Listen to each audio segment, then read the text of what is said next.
Good afternoon, everyone. Thank you so much for joining this webinar on the Health Disparities Grant Program Request for Applications number 33306. All the participants will be muted during the webinar, and a reminder to please also keep your camera turned off.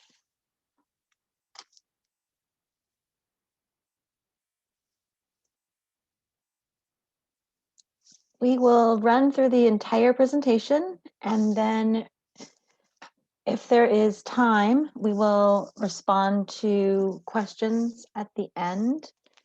But go ahead and type your questions into the chat box at any point during the webinar. And if we're not able to respond to your questions, they will be posted on the Health Disparities Grant Program Funding Opportunities page. And it's on this screen here that you see, the link is.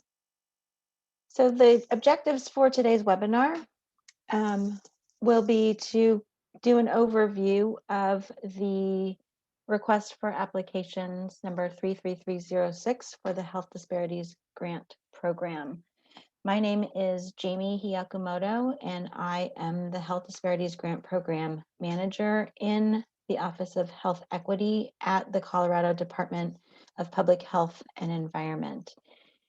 Also presenting today with me is Tracy Grip, and I'll let Tracy give a little hello to everyone. Thanks, Jamie. Hi, everyone. Happy to be here today and to help Jamie out with this important information. So I'm the Community Partnerships Manager within the Office of Health Equity at CDPHE, and yeah, happy to be here today. Thanks, Jamie. Thanks, Tracy. And then also on the line today is Lynn Swanson from CDPHE, and I'll let her introduce herself. Hello, this is Lynn Swanson. I am the audit specialist and work within the internal audit unit here at CDPHE. I can provide support on indirect rates, the financial risk assessment questionnaire, and other items related to allowability and federal regulations, state fiscal rules, and just contract language. I'm happy to be here. Thank you. Thanks, Lynn. So today we will give an overview of the Colorado Amendment 35 Health Disparities Grant Program. We'll talk about this funding opportunity through the request for applications, its goal and purpose. We'll talk about the project components and how to apply, and then also go through the schedule of activities. A suggestion to you is to review the RFA thoroughly and refer to it as you complete your application. Applicants will be responsible for monitoring the publication of modifications to this RFA on the Funding Opportunities webpage, and the link is on your screen to that page. Again, if you have any questions, go ahead and type those questions into the chat box, and we will respond to them at the end of the presentation.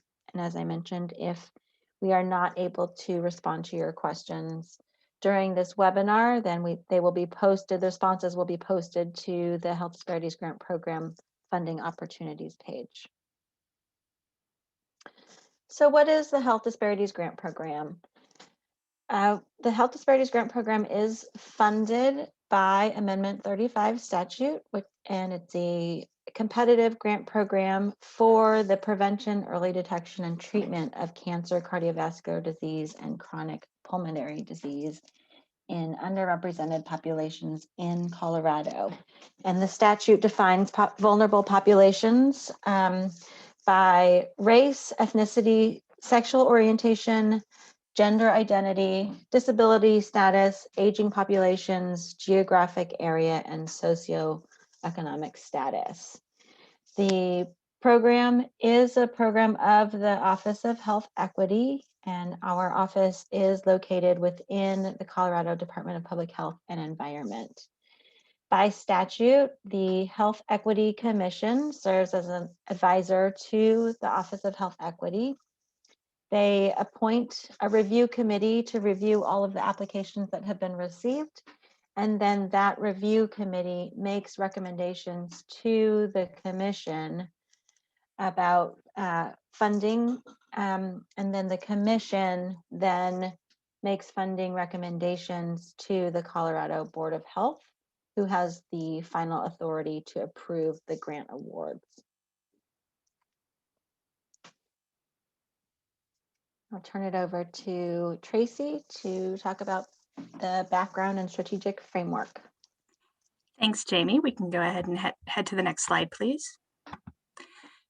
So some of the background, and you'll find this on page 3 in the application itself, really goes over what the foundation is of both our Office of Health Equity and also this grant program as well. And so it acknowledges the longstanding systemic racism and the resulting inequities that really limit the opportunities and ability to thrive for marginalized communities, and in particular communities of color.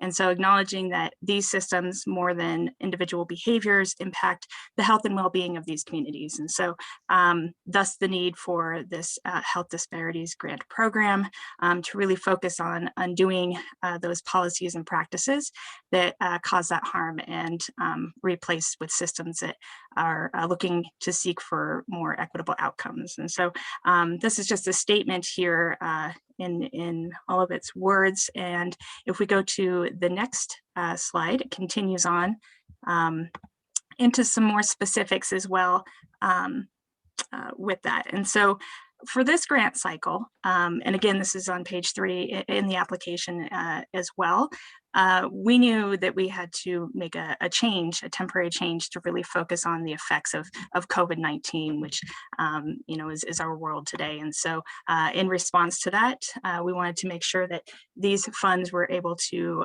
really target those needs effectively. And so with that, and acknowledging all of the ways that these systemic inequities have really played out and been and highlighted, unfortunately, through this pandemic, we really wanted to take a look at how we can support that. And so acknowledging the community's experienced breakdown in these systems, such as education, childcare, while other issues were illuminated, as I mentioned, and exacerbated, such as food insecurity, housing inequities, and economic injustices as well. And so the program will continue to fund those initiatives that are focused on evidence-based strategies to make sure that we're helping to overcome those health disparities in the prevention and early detection of cancer, cardiovascular disease, and chronic pulmonary disease through implementing policy and systems change. And so while the statute, as Jamie had mentioned and will continue to go into,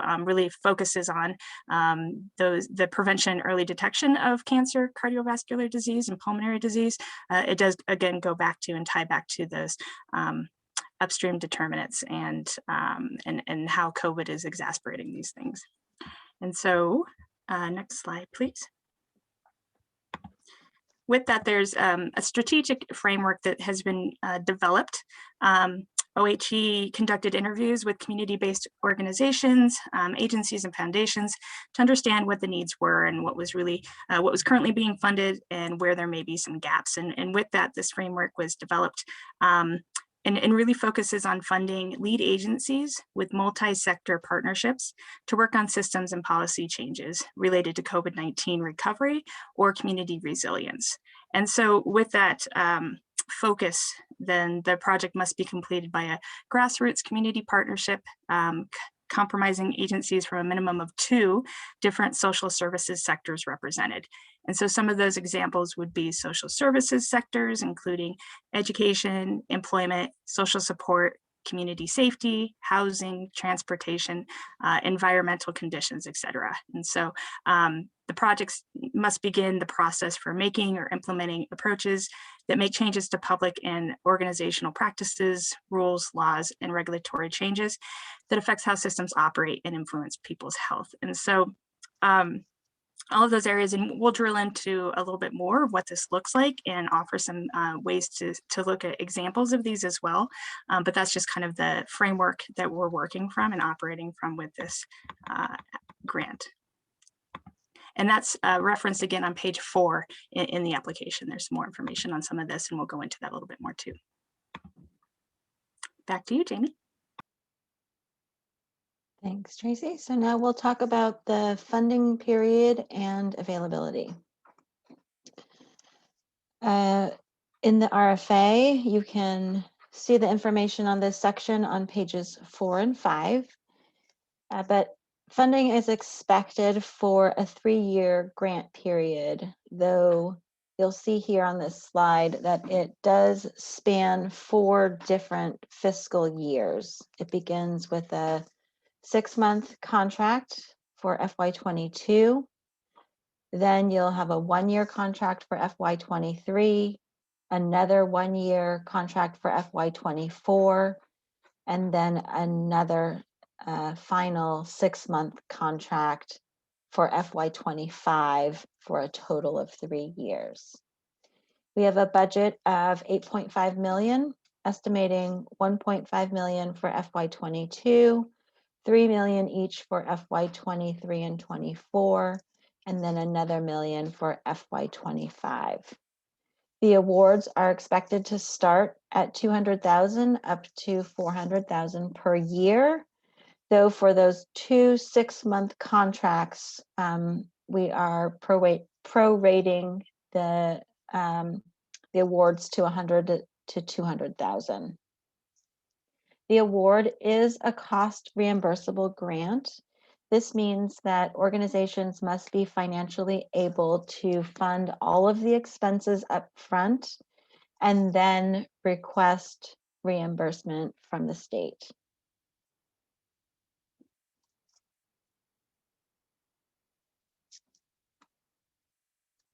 So now we're on page 6 in the RFA on eligibility. The organization applying must be based in Colorado, as well as all of the partnering agencies. Any nonprofit organization, healthcare organization, government agency, or educational institution may apply as well. And any federally recognized Native American tribes in Colorado, or a nonprofit organization that provides services to tribes on a reservation or a federally recognized tribal land with a letter of support from the applicable tribal council is eligible to apply. And organizations may not discriminate on the basis of race, ethnicity, religion, sex, sexual orientation, gender identification or expression, age or national origin in their staffing policies, use of volunteers, or provision of services. Next, we'll go through the project requirements and components, and I'll hand it over to Tracy.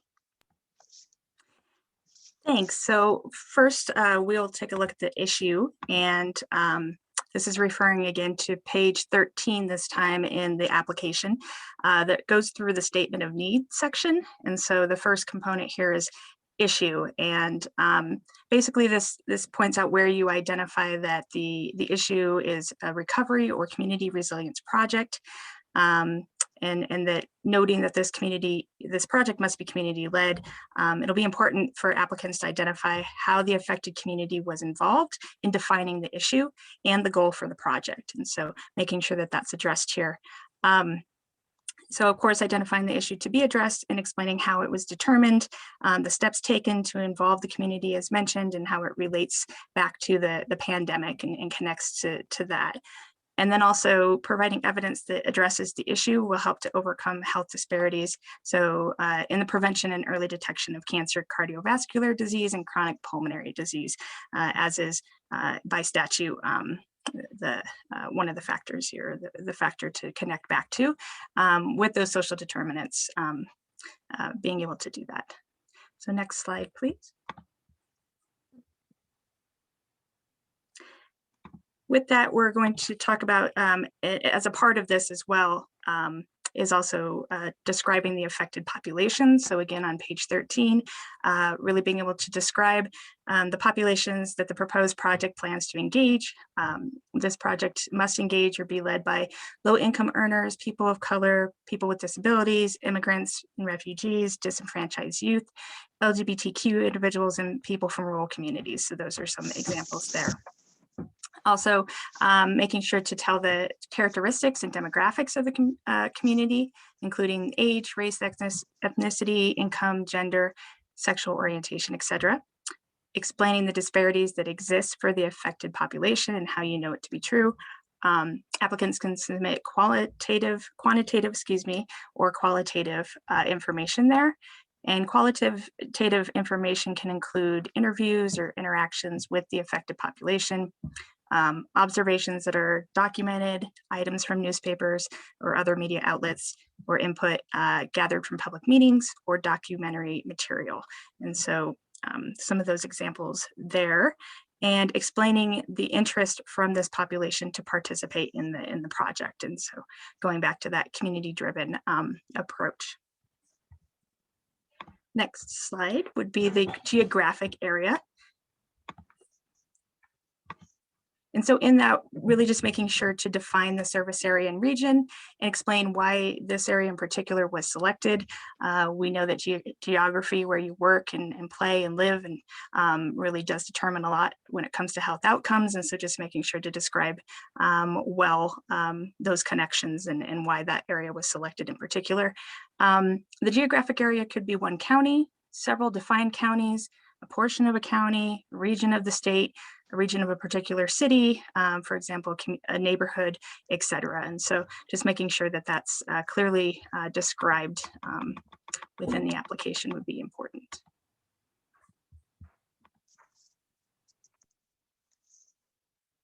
Okay, next we're going to talk about the lead agency, and we're on page 6 in the RFA that describes the characteristics of a lead agency.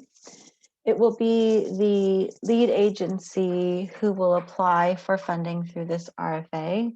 So you're going to look at all of the partnering organizations and determine who would be the strongest candidate to apply for this opportunity, and that organization would apply as the lead agency. They will have responsibility for overall program implementation, fiscal oversight, and reporting. This organization will have fiscal capacity and infrastructure to make subawards to partner agencies. They'll need to demonstrate the ability to manage programs and then also adhere to the attributes of a strong fiscal applicant. And Lynn will go over that pretty soon here. The lead agency will need to be able to form a partnership with agencies from differing social services sectors to complete the project, and then maintain trusting relationships with those partners throughout the project. The lead agency will need to be able to guide the development of a common vision, goals, and strategy among partnering agencies. And that means they'll need to serve as a convener, ensure collaborative leadership so all voices have equal power, facilitate conflict resolution and problem solving, maintain a culture of collaboration, ensure transparency of goals, activities, and outcomes.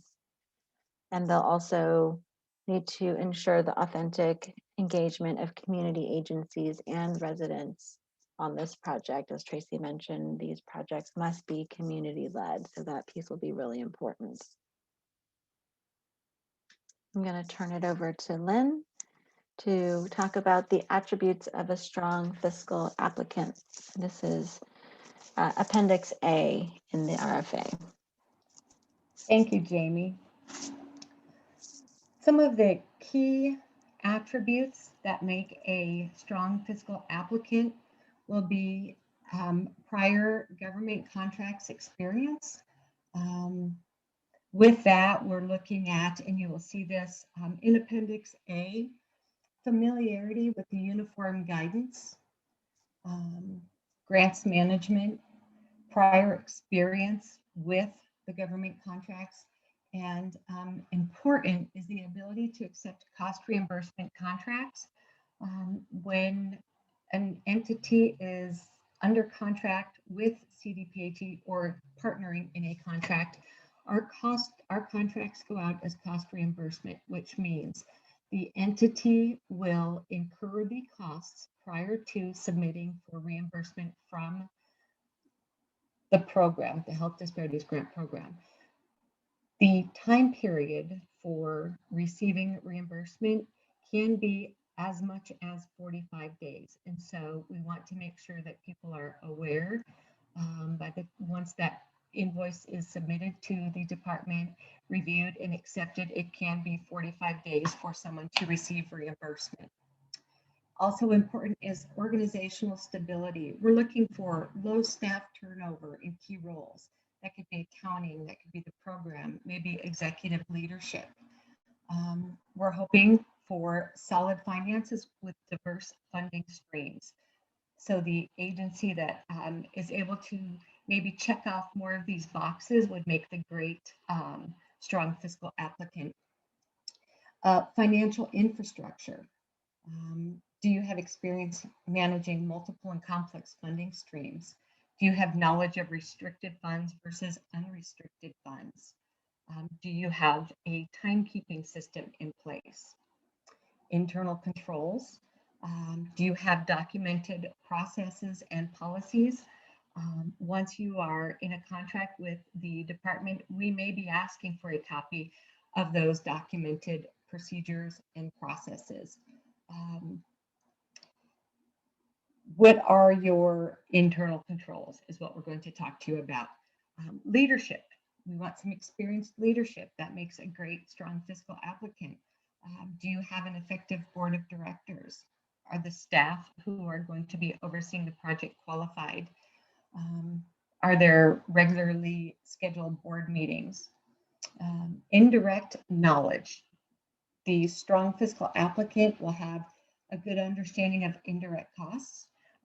The department will negotiate indirect rates with applicants if they do not have a negotiated indirect rate currently. That is not a problem. I'm happy to talk to you further about that. You can reach out to me with any questions. Also, able to participate in monitoring as requested and required by the health department. This can include a site visit where we come out to you, a desk review where we would have you send us documentation for a specified period of time, or an invoice review. An invoice review generally will focus on 1 month of expenditures and documentation. Next slide.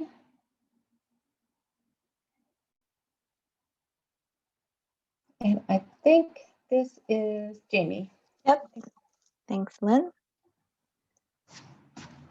So the narrative section for describing the lead agency is on pages 15 and 16 in the RFA.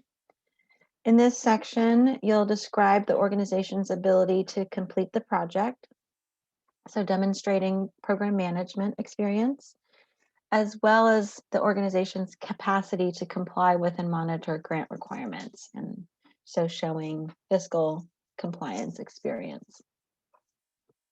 You'll describe the organization's experience relevant to the project. So what is the history and experience working with the affected population that's been identified in the application? Have you implemented similar strategies in the past? You'll describe the lead agency's commitment to equity, diversity, and inclusion. For example, what are the demographics of the board, the staff, and the programs? And how does equity, diversity, and inclusion fit as values within the organization? You'll describe the role of the lead agency in this project. So how will it guide the development of common vision, goals, and strategy? How will it coordinate and support the implementation of aligned activities? How will you manage the budget? How will you facilitate conflict resolution and problem solving? How will you ensure transparency of activities and outcomes? And how will you ensure collaborative leadership so all voices have equal power?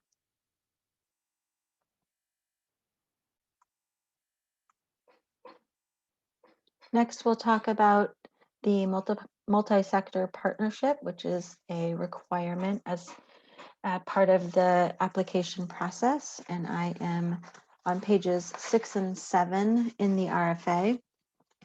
So the characteristics of this partnership are the following. The project must be completed by a grassroots community partnership comprising of agencies from a minimum of 2 different social services sectors represented. The partnering agencies will subcontract on this project to receive funding from the lead agency and will commit to helping advance the goals of the proposed initiative. So we will want to see that the partnering agencies are listed on your budget. One of the partner agencies must be located in the identified geographic area and provides a majority of its services to the identified affected population. So some partners might include government, city, county government, law enforcement, behavioral health, housing agencies, food systems, employers or businesses, schools or educational institutions, parks and recreation, transportation, land use, planning, etc. And examples of social services sectors might include education, employment, community safety, housing, transportation, environmental conditions, etc.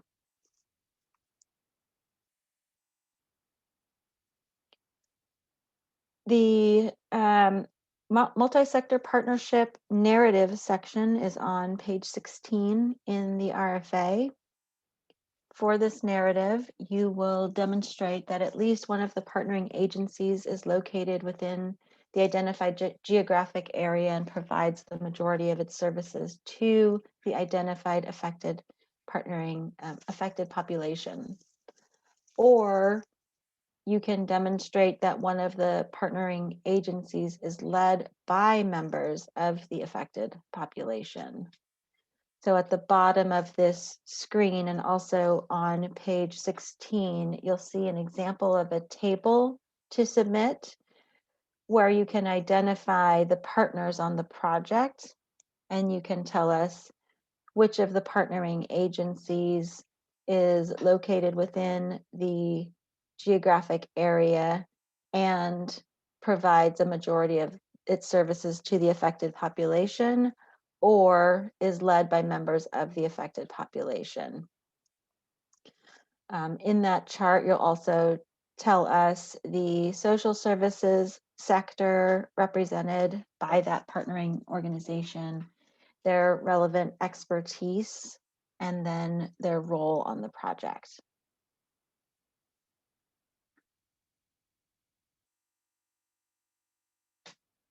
Next, we'll talk about infrastructure, and I'm still on page 16 in the RFA. So we'll want to know the infrastructure that exists to manage the project. You'll want to include the history of the partnership between the lead agency and the collaborating agencies. However, if the partnership is new, which it might be since the RFA is related to a focus on recovery or community resilience related to the pandemic, you'll explain how the partnership will remain strong throughout the grant cycle. If applicable, again, if there's a history of the partnership, then you'll identify how long the partners have worked together and to describe some successful projects that the partnership has engaged in the past. And then you'll indicate the percentage of funds each partner organization will receive and explain the process that was used to determine funding levels for each.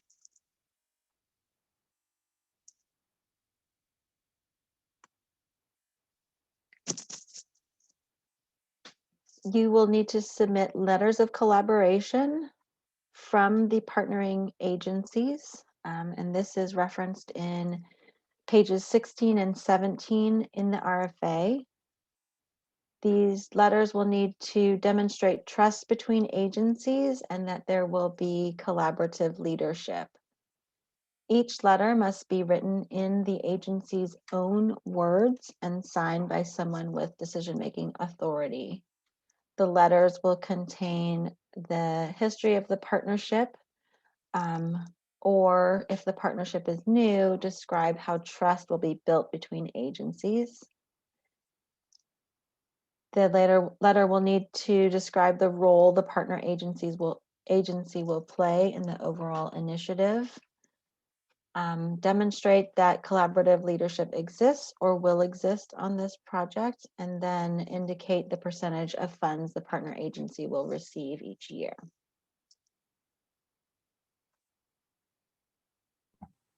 Next, we'll move to the system or policy change, so the meat of the project. Tracy. Thanks. And so on page 7 and also on page 14 in the application, it does refer to more information about the system or policy changes.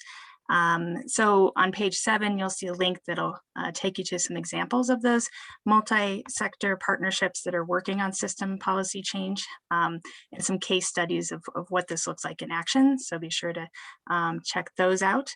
But what we're looking for is, and there's questions again on that as well, of identifying the system or policy that you're seeking to change. What is the evidence base for the proposed change, specifically associated with cancer, cardiovascular, or chronic pulmonary disease rates in underrepresented populations? Also looking to make sure that you're describing how the issue will be addressed by that system or policy change, so that direct connection there. Make sure that that's clear. And then describing how partners will work together toward that as well is very important. And then answering how was it determined with the affected population that the change is possible or desired from the community itself. So for example, what resources or opportunities were identified in the community that could create that positive change related to the issue. And then providing evidence that the goals of this project are relevant and a priority for that community, again, to ensure that it's community-led. And so on page 14, that does go into some of these areas as well in the statement of needs section. Next slide.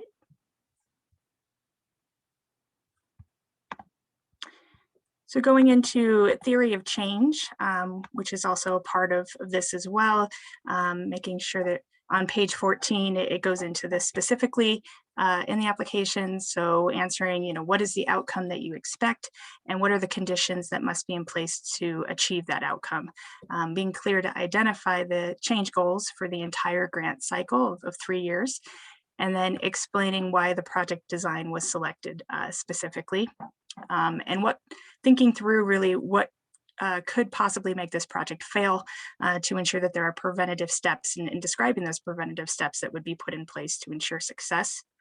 And then also explaining the potential for the project's impact on health equity in the identified geographic area. And so on page 14, it goes into some of those.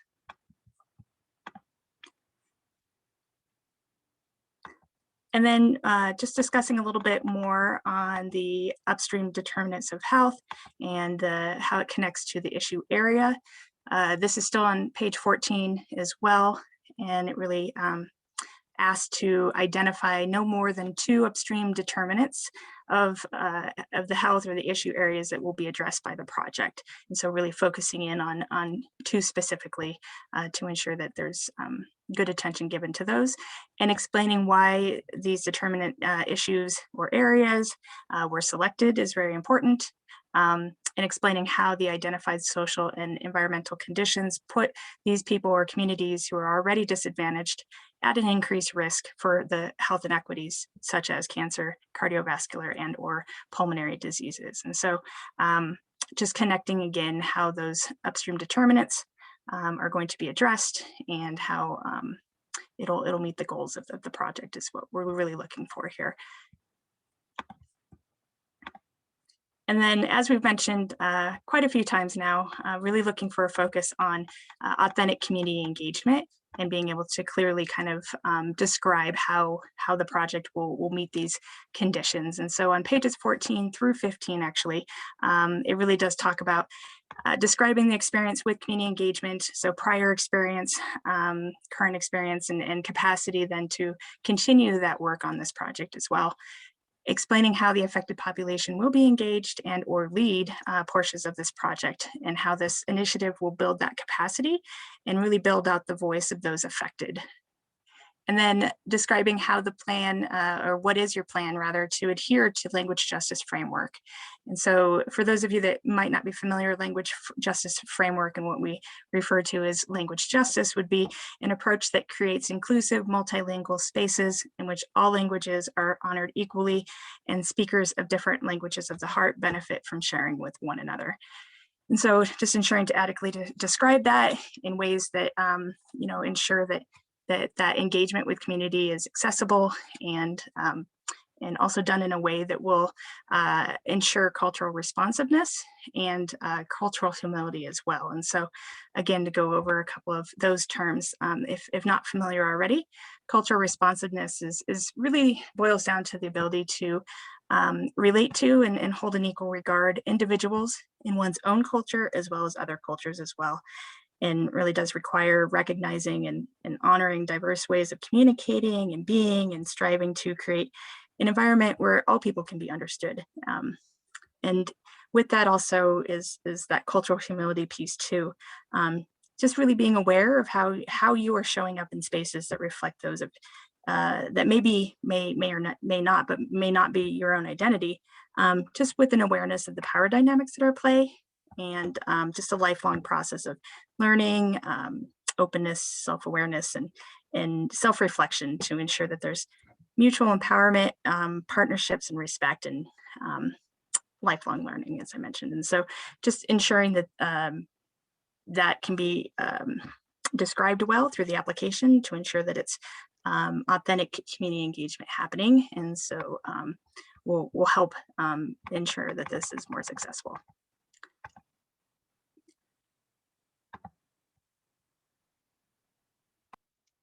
Okay, and the next section is on project evaluation. This is on page 15 in the RFA. You'll provide a description of the capacity for evaluation and describe the expected goals for the project by the end of the 3-year grant cycle. You'll describe the short-term and long-term goals of the project and explain how the achievement of these goals, your goals, will help contribute to the advancement of the Health Disparities Grant Program goals and objectives. You'll describe what success looks like at the end of the 3-year grant cycle and how you will know you have been successful. You'll explain what resources you have available to measure progress toward achieving your goals, and let us know what resources or assistance you might need in evaluating your project. And just a note that 10% of your budget should support time and resources for evaluation. And this does not necessarily mean a line item in your budget for evaluation, though it could be that you use 10% of the funds for an evaluation contractor, or it could mean that some evaluation activities could also be accounted for in staff time, or a combination of both.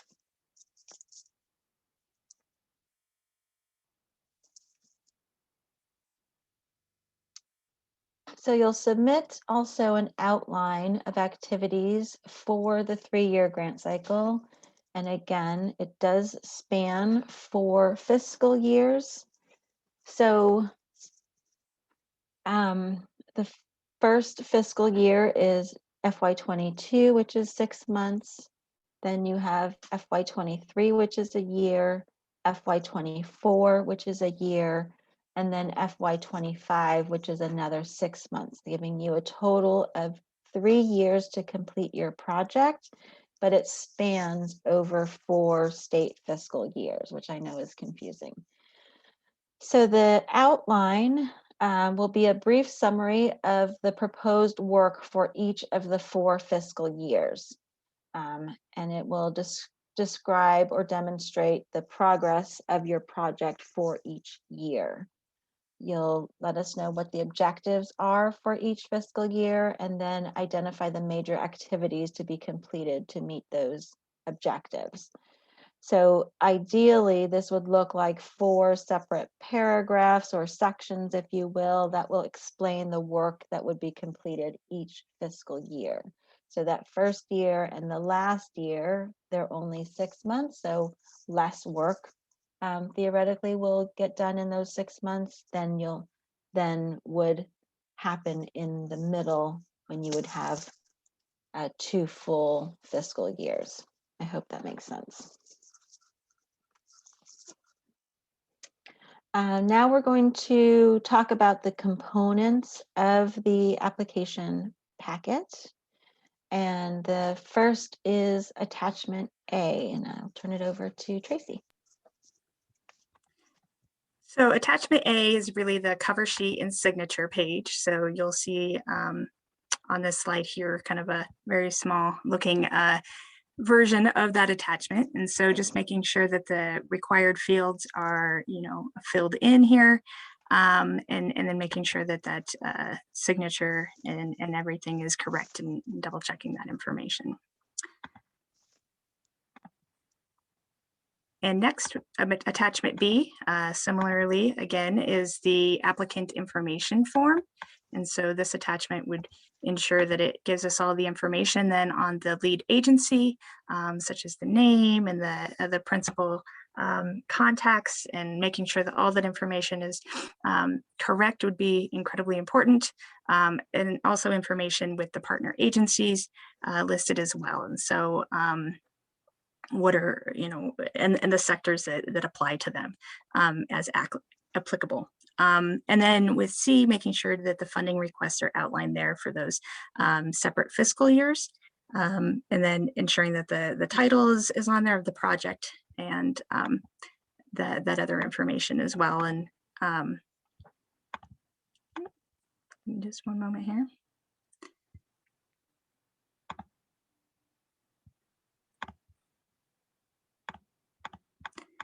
And then further on, after the project title, it will also ask for the project information to identify the upstream determinants of health. Again, making sure that there are no more than 2 within those, and then identifying the system policy changes and the affected population. So all those things that we've already kind of gone over, but ensuring that that's on that attachment form as well.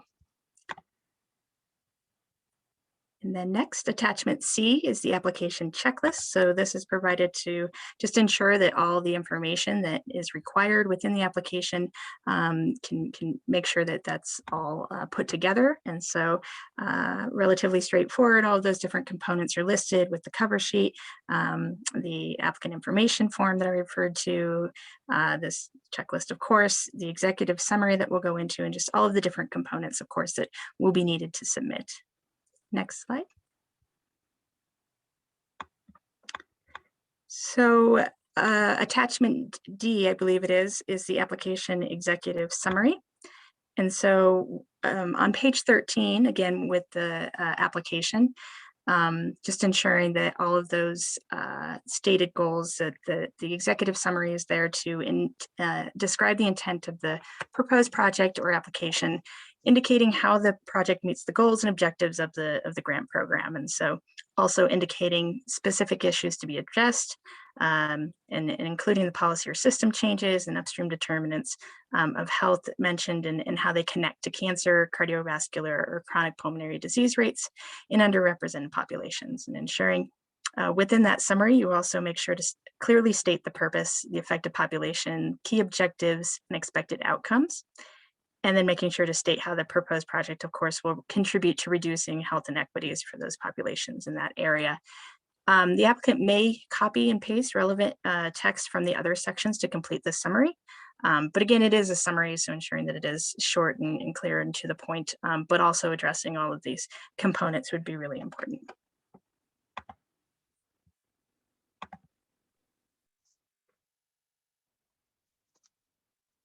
Okay, so the statement of need section is comprised of the issue, identifying the affected population, and identifying the geographic area.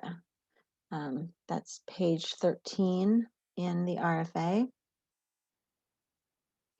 The project design or approach section is comprised of identifying the system or policy change, the theory of change, the upstream determinants of health or issue areas, explaining how you will engage with the community,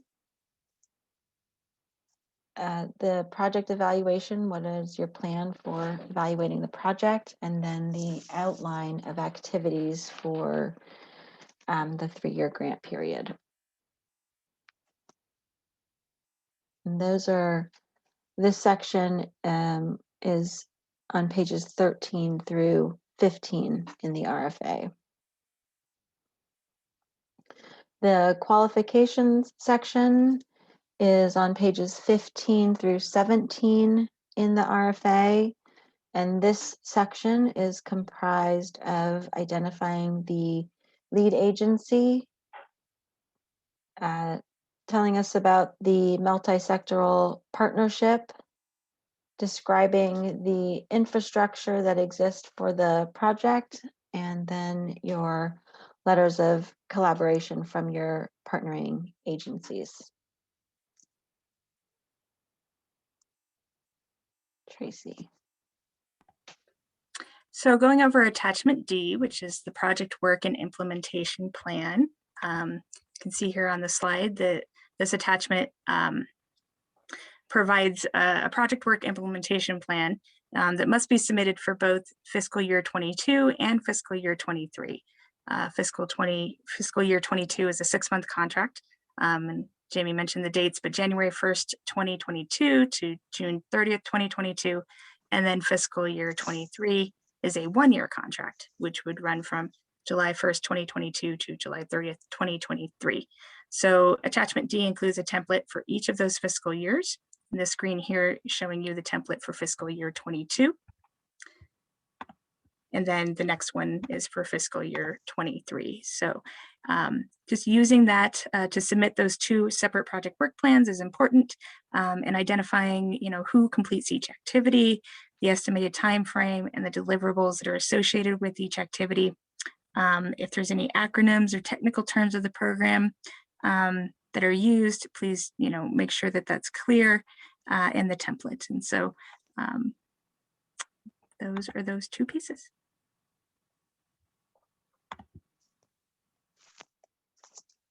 And Lynn will go through attachment that is the project budget.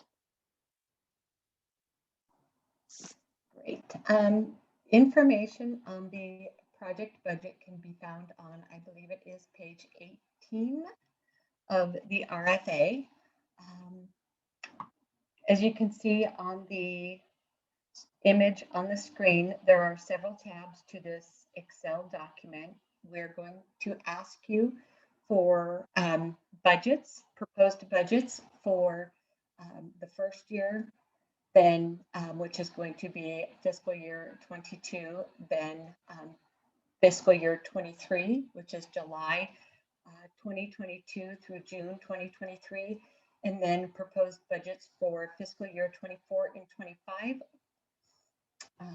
All expenses in the budgets must correlate back to the project work implementation plan. Information about each section of the budget can be found on page 18 of the RFA. This page does include instructions for providing a detailed proposed budget, as well as highlights the areas of the budget, personal services. We've got our operating supplies category, contractual,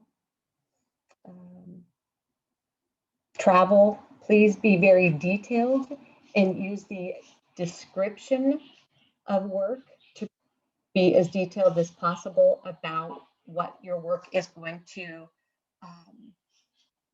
hit on the implementation plan. Another item you may see as you're perusing through the RFA is item E, which addresses gift cards. Gift cards may be considered, and we say maybe. We're going to request additional information from you if you are requesting to distribute gift cards. There is an itemized list in the RFA packet that is on page 19, and we've also provided samples of an approval to purchase gift cards template and a gift card log template.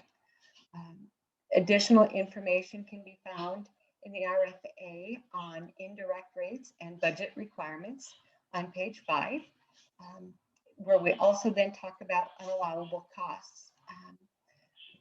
Good idea to pay attention to this list of unallowable costs. If your project is funded and we determine that some of the items in your budget are included on this unallowable costs list, it will delay moving forward just while we negotiate back and forth and the award amount. Next screen. Okay, here we are at attachment F, which is the financial risk assessment questionnaire. Again, you can see a snippet of the financial risk assessment questionnaire. This document is required by every recipient or subrecipient of funding through the Colorado Department of Public Health and Environment. Good to note items at the top of this. Every question must be completed. Any request for documentation must be attached. If those items, if the questions are not answered fully, or the documentation is not attached, your agency may be assessed a higher risk just because we do not have the necessary information to determine the amount of subrecipient monitoring we're going to need to do or technical assistance. Next slide.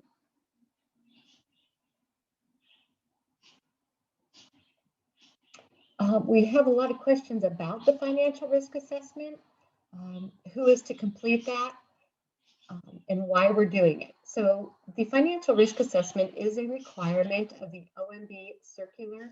It requires the department as a pass-through entity to evaluate each grantee's risk of noncompliance with federal statutes, regulations, and terms and conditions of the award. At the Department of Public Health and Environment, we have determined that all funds should be treated consistently. And so this is also applied to any state funding or private funding that passes through the department. Applicants complete this questionnaire prior to the award of funding, and then the answers from the questionnaire will be used to calculate a risk rating using a calculation tool for each entity. Next slide.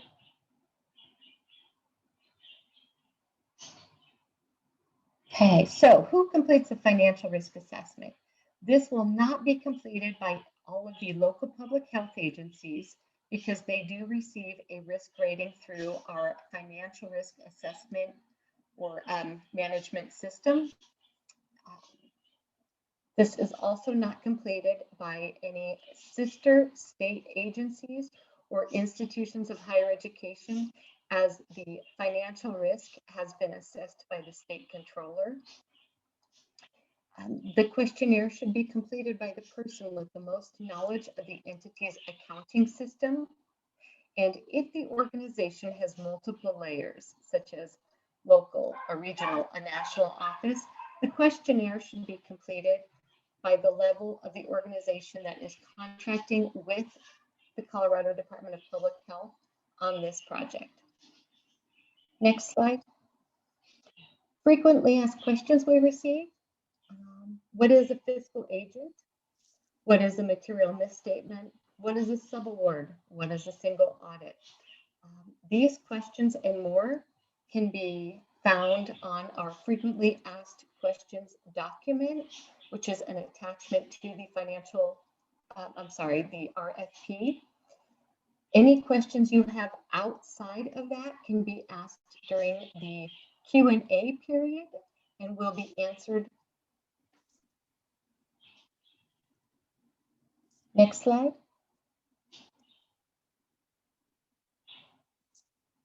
Thank you, Lynn. Tracy?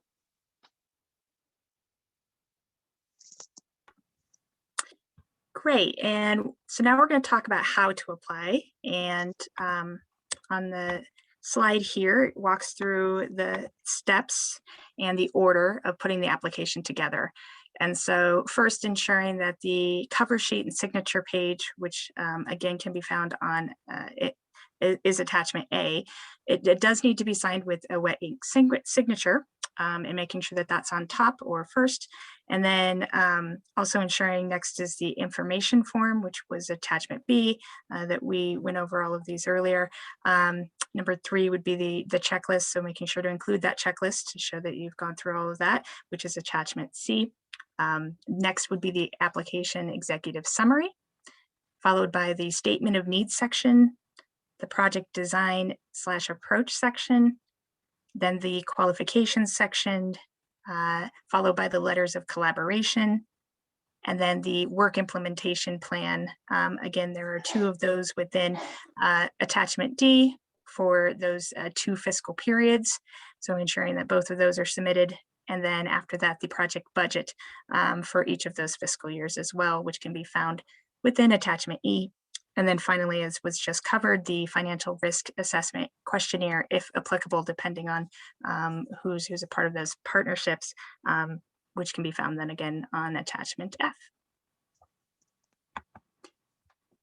So then as far as submission goes, we do need to ensure that all applications are received electronically in a single email by 5 p.m. Mountain Time on May 11th.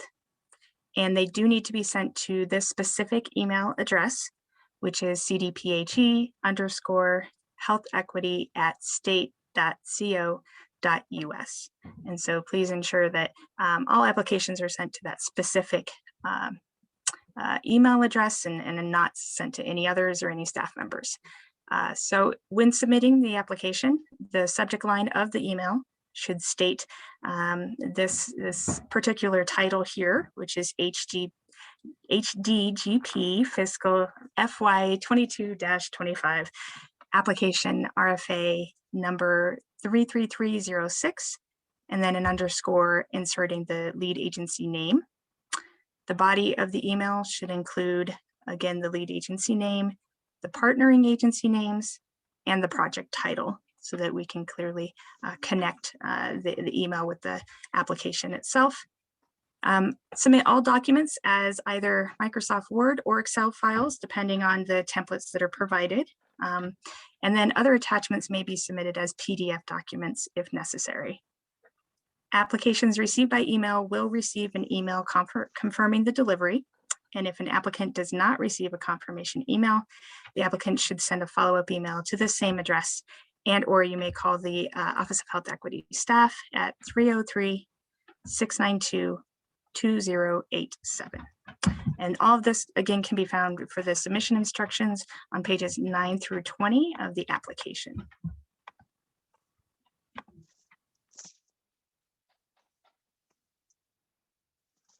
Okay, now we're going to talk about the planning tools that are included in the RFA.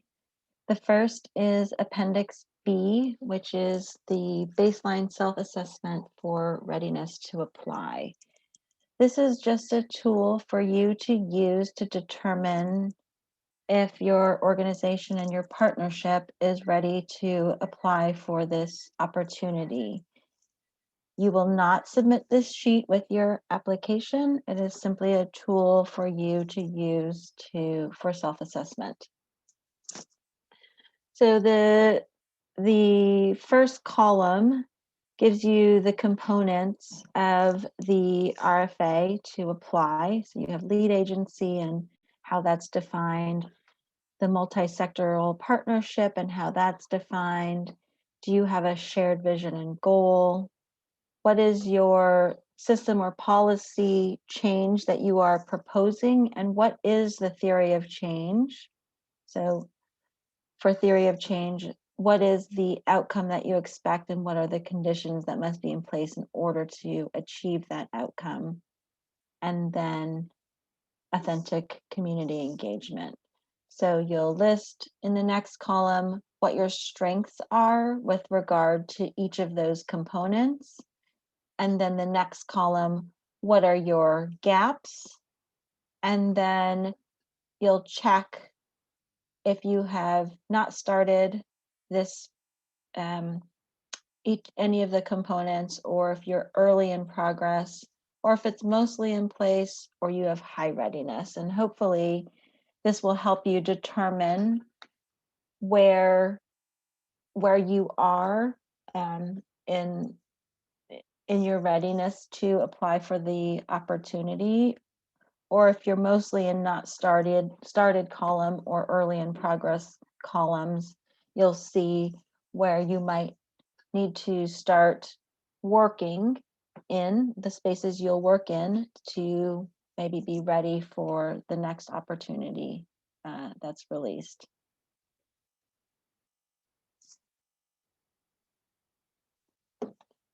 The next tool that we have provided is Appendix C, which is your project design tool. Again, this is just a tool for you to use as an applicant to help you to design your project to ensure that you have all of the components that are needed to apply for the opportunity. Again, you will not submit this sheet with your application, but it's just a tool for you to use to, again, assess readiness. So for the top grid, we've given you an example of a project, and then the grid on the bottom is where you will enter your own project design. And the example, we have an example of an issue area and how identifying how the community was a part of the process to identify the issue. The upstream determinant of health, you'll put in the next column. For this example, we used housing. For the partners, we have one grassroots organizing partner who is working in the housing sector. We have one partner as the local public health department, so their social services sector is health. And then another partner is the county, and it's the housing department. So we then, in the next column, give you examples of the policy, system or policy changes that will be proposed in the project. For this, we have 3 changes that we're proposing to make. You might only have one, or you might have several.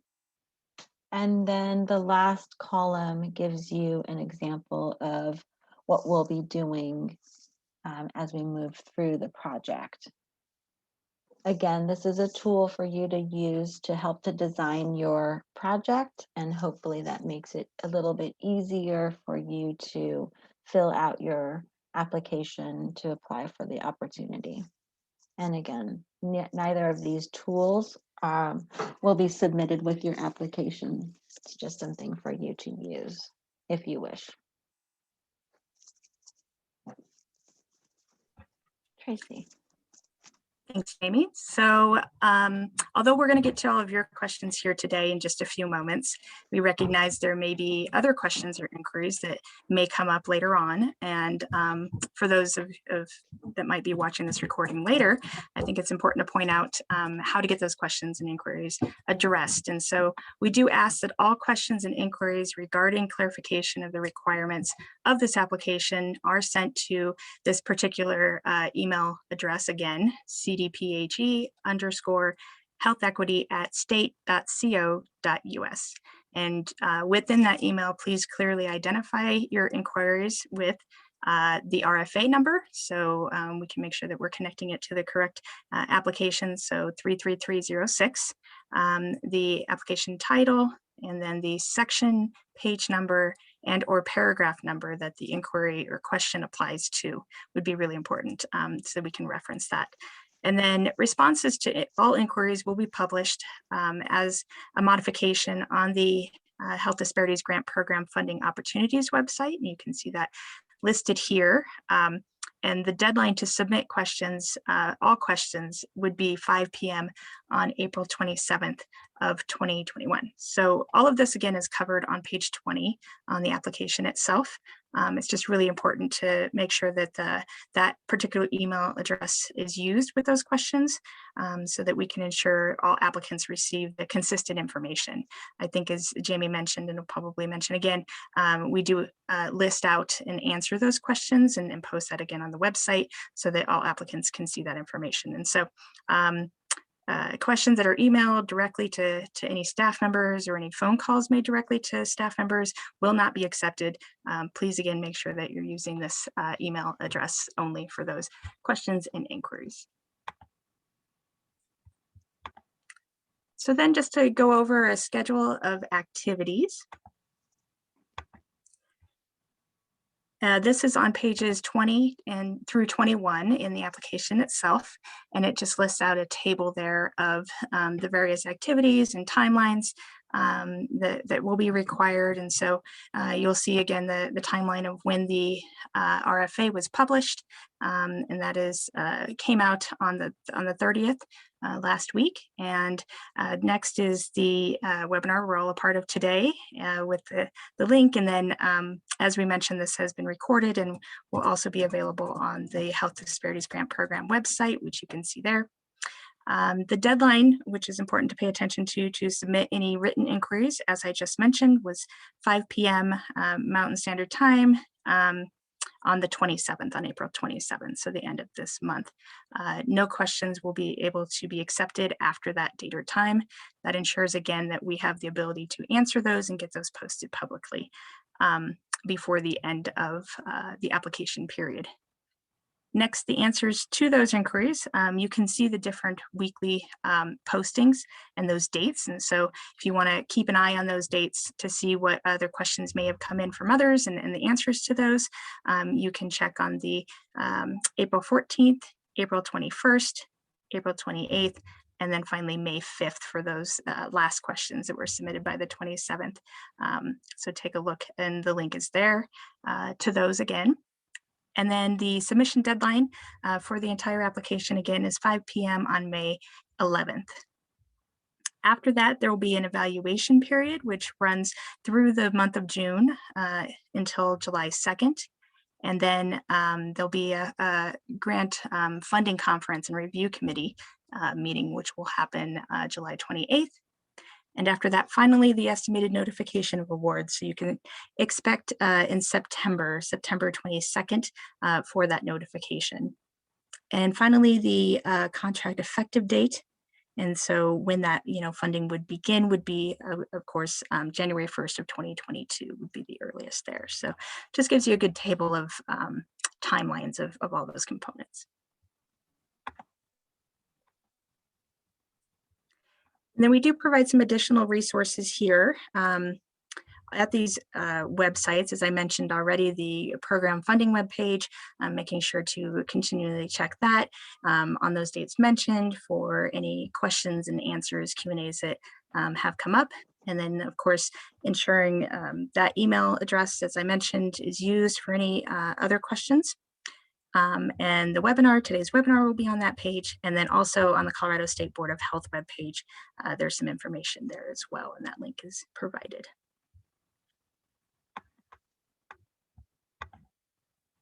Okay, so I do think we have a few minutes for to take some questions. I'm going to look in the chat and we will answer the questions that are easily found in the RFA. If there are some questions that we'll need to consult other staff, we will respond to those questions on the funding opportunities page.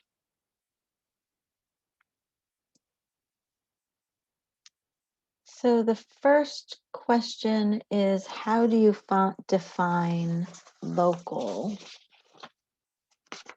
And Jamie, I'll just jump in here. I noticed that question, I think, when I was talking about the background Okay. on slide 6. I think it mentions that the program will continue to fund local initiatives focused on evidence-based strategies to overcome health disparities in the prevention and early detection of cancer, cardiovascular disease, and chronic pulmonary disease, all of that. And so I think that's what they're referring to, but Thank you. Sure. Thank you for clarifying that. That helps. It does. So I think local then would be local to how you're defining your geographic area.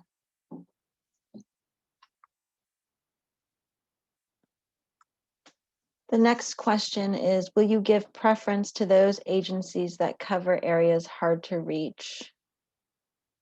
And then there's a second question, statewide agencies. I don't know that we would give preference to agencies that cover areas hard to reach. However, we are looking to go into those communities to fund communities that have been the hardest hit by the pandemic, and to fund systems and policy changes that were either created by the pandemic or highlighted or exacerbated by the pandemic. So in that respect, preference will be given to those communities that are hardest hit.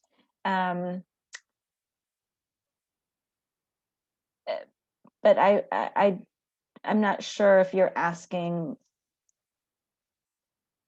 us to define those agencies, for example, that have higher rates of certain disease categories. We would not be doing. But if you can demonstrate that the pandemic has had a significant impact on the community where you will be managing the project, then those are the communities where we want to get the funding to. And we would fund statewide projects, yes. The next question says, does this mean that you can apply anytime in the 5-year cycle, or do you have to apply this year to get a 5-year grant?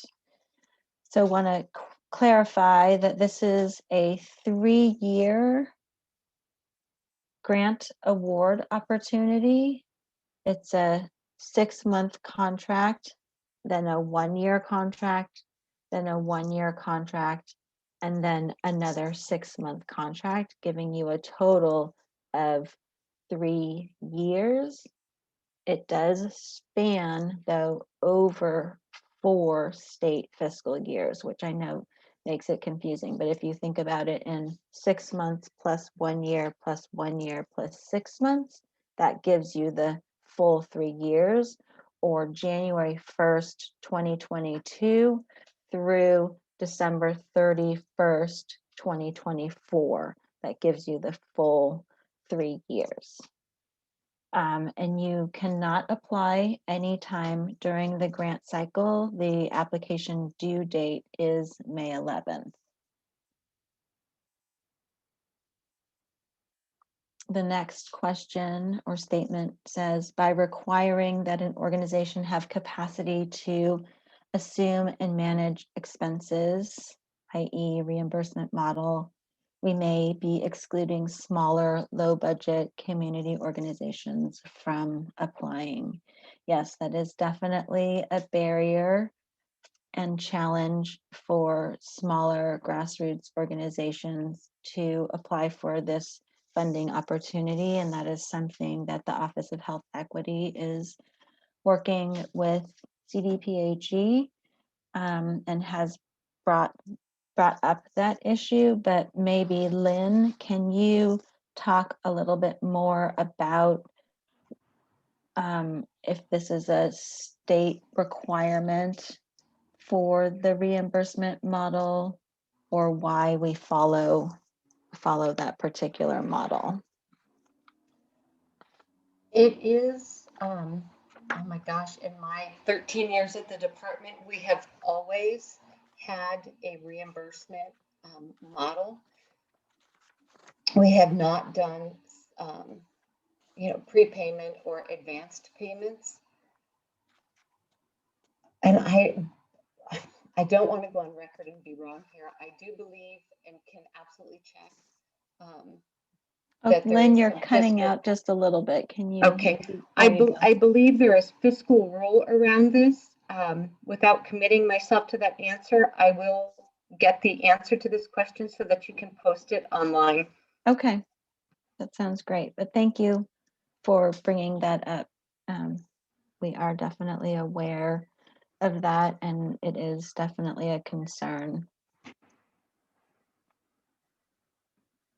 The next question is, can statewide agencies participate on a local project as defined by the geographic area options? Yes. So if you're a statewide agency and you're going to be working in a defined geographic area, I think that would be fine. The next question is around multi-sector partnership. It says, what do you mean by grassroots? If you look at page 9 in the RFA, there is a definition of terms. And one of the definitions is grassroots, which says a movement where community members self-organize to take action on an issue on behalf of their community. So it could be a nonprofit. Most likely it's a nonprofit organization. And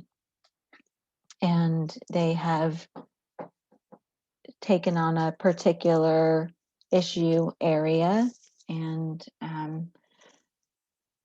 it could be, the organization could be led by the affected community, or maybe not. Maybe they're providing their services to that affected community.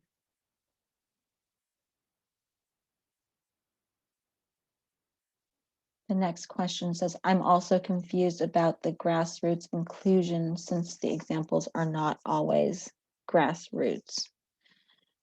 So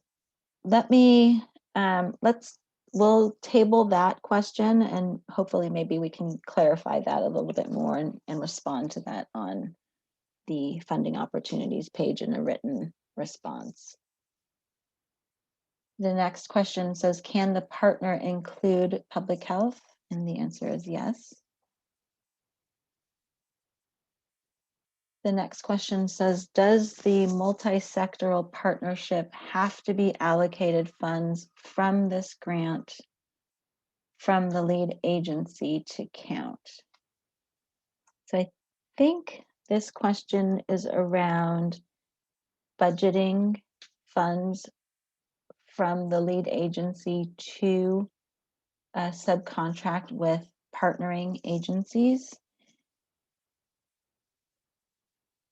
we have had organizations in which they partnered with, for example, like a city government agency, and did not allocate funds to that agency because I think they were working maybe with city council or and so in that case there were no funds allocated, but as a general rule, we would want to see that the partnering agencies who have a role on the project would be allocated funds. And if you have a specific example, maybe you can submit that specific example to the email address that Tracy provided, and we can better answer that question. The next question says, can you please share examples of some types of projects that overcome health disparities to prevent cancer, heart disease, etc.? Would an urban farm that provides healthy produce to a low-income community fit within this criteria? So there are a couple places that I'll direct you. The first, I believe, is on page 7. Let me make sure.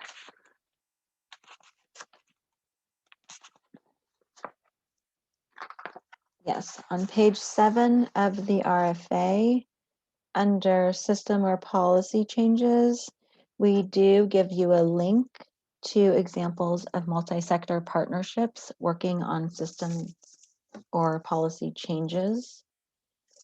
We also, on the Health Disparities Grant Program, a web page, which is, I think the page is the current portfolio. You will see all of the projects that are currently funded. You'll see 14 different projects, and included with the summary is how those projects link back to the prevention of cancer, cardiovascular, and pulmonary disease categories. So hopefully that provides you with some examples.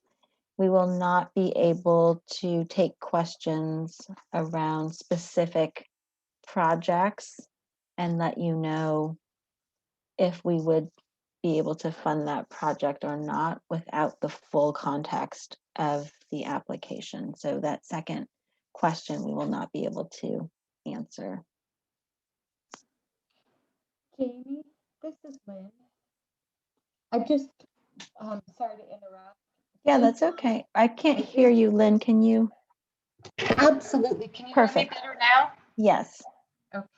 I did find in the state fiscal rules. Oh, wait, I can't hear you again. Okay. I did find in the state fiscal rules, general prohibition about the commitment vouchers, which is going to be. Lynn, I think your microphone is maybe you're too far from the speaker. I'm not sure. Because I'm like, right, I'm oh, sorry. there you go. Okay. We're just not going to move. Okay. State fiscal rules do prohibit us from advance payments on commitment vouchers, which would be a contract or a purchase order. Okay. Thank you for clarifying that. Yes. And we can post that on our webpage too. Thank you. The next question says, can you clarify the number of partners needed? Is it 2 total or the lead applicant plus 2 others? So there is no criteria for number of partners needed. It's the number of partners you need to complete your project. But there is a criteria that the partnership must be multi-sectoral. And so you'll need to have partners from different social services sectors as well. Maybe the two is confusing because we have said that each project can work on no more than 2 upstream determinants or issue areas. I don't know if that was the confusion. But you are limited to the number of upstream determinants or issue areas that your project can focus on. That's so that we can contain the projects, if you will. But there is no criteria around the number of partners needed to complete the project. Jamie, if I can just jump in here too, and this Yeah. might be helpful. I know that one of the characteristics that was mentioned with the sector partnership was that the project must be completed by a grassroots community partnership comprising agencies from a minimum of 2 different social services sectors represented. Mhm. So maybe it just kind of depends on what the partners, who they are on the number. Does that make sense? Or does that Yes. help? Thank you. The next question says, no food for staff meetings, but food for community or coalition meetings, okay? Yes, that would be okay.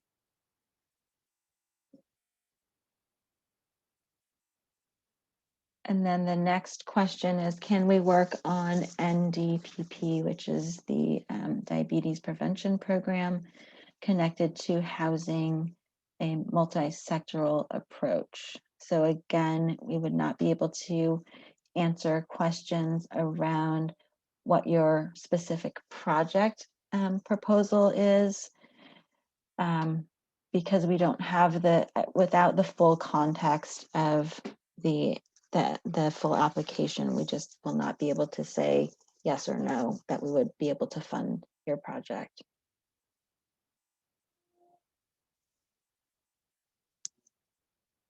Okay, we'll take the last 2 questions here, and then we'll be at time. So recovery versus resilience, can you define difference? Yes, so recovery would be, for example, if a system broke down because of the pandemic, or it was exacerbated or highlighted because of the pandemic. The community wants to get back to where it was, or in even better state than where it had started before the pandemic. So how do you put policies or systems in place to recover from whatever the situation is that happened? And then resiliency would be around, how do we put policies or systems in place to help community be stronger or more prepared in case of another event? So hopefully that helps. And then the last question we'll take is, can community representatives be paid a stipend for participating in the planning process? I would say the answer is probably yes for that, but we would need to have more details around what that exactly means, but the answer is probably yes.